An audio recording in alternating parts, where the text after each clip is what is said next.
আসসালামু আলাইকুম।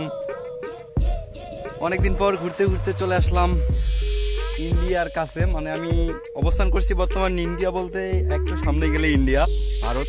তো আপনার পাশে দেখতে পাচ্ছেন যে ভারতের চা পাতা বাগানগুলো ওই পাশে, আর ওই পাশে তার কাটা। আজকে আবার বাইক নিয়ে কেন জানি এদিকে ঢুকতে দেয় না। হঠাৎ করে আসলাম, দেখতেছি যে অনেক এখানে বর্ডার গার্ডগুলো আজকে নাকি বাইক নিয়ে ঢুকতে দেয় না। তো আমরা বাইকটা সামনে রাখে আসলাম, হাঁটতেছি এখন। তো অনেক বড় চা পাতা বাগান। এটা উত্তরবঙ্গের একদম শেষ সীমানা, মহারাজার দিঘি। পঞ্চগড় থেকে মোটামুটি 15-20 কিলোমিটার দূরে। গাইস, আপনারা দেখতে পাচ্ছেন যে চা পাতা বাগানটা, এটা হচ্ছে ইন্ডিয়ার।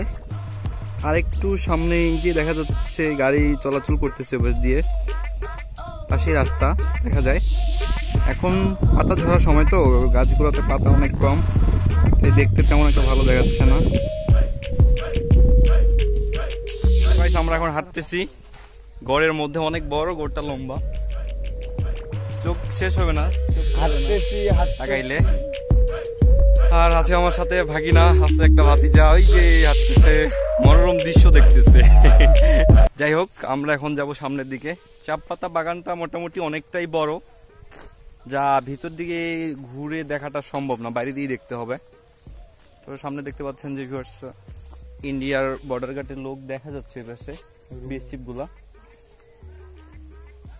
তো আমরা এখন বাইকটা নিয়ে সামনের দিকে যাব। সামনে একটা ব্রিজ আছে, ইন্ডিয়ার ব্রিজ। তো আমরা এখন সেই ব্রিজে যাব। তো এই যে আমাদের বাইক। গাইস, আমরা এখন যাচ্ছি সেই ব্রিজ দেখার জন্য, ভারতের যে ব্রিজটার কথা বলেছিলাম সেই ব্রিজ দেখার জন্য। তো আমরা এখন চা পাতা বাগানের মাঝখান দিয়ে যাচ্ছি। ভাগিনা ড্রাইভ করতেছে আর আমি বসে আছি পিছনে। তো দেখা যাচ্ছে পানি দিচ্ছে কোথায় কোথায়, চা পাতা বাগানে। তো আমরা এখন এক বাঁশঝাড়ের মাঝখানে আছি, সামনের দিকে যাচ্ছি। তো যাওয়া যাক সেই ইন্ডিয়ার ব্রিজে। এটা হচ্ছে বাংলাদেশের চা বাগান।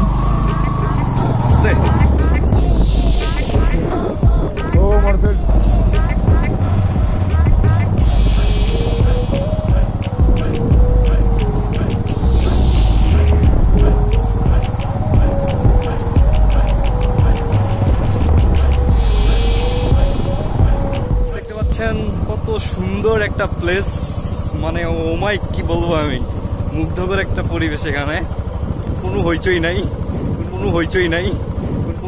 নাই, কোনো সারা শব্দ নাই, অনেক অনেক সুন্দর।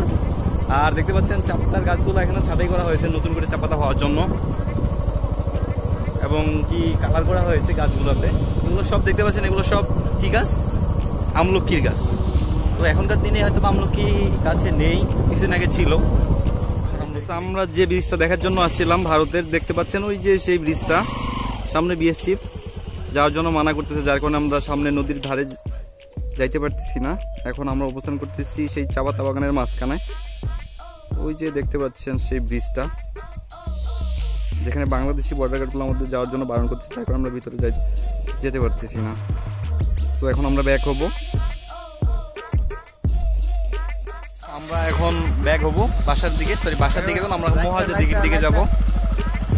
আর যেহেতু সামনে যেতে পারলাম না, যে ভারতের গাড়িগুলো যাচ্ছে, বাইকগুলো দেখা যাচ্ছে ওই যে অনেক দূর।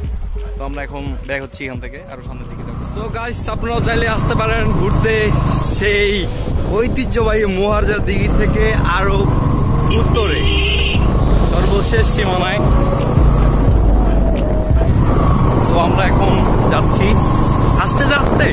আরে রুমাল খান পড়ছে, দেখতে পাচ্ছেন বাংলাদেশ বর্ডার গার্ড, ভিতরগড় সীমান্ত ফাঁড়ি।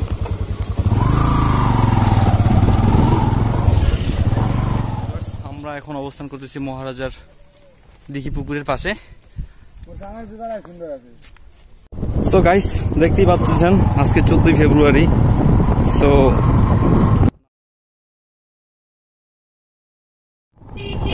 সবারই 14 ফেব্রুয়ারি।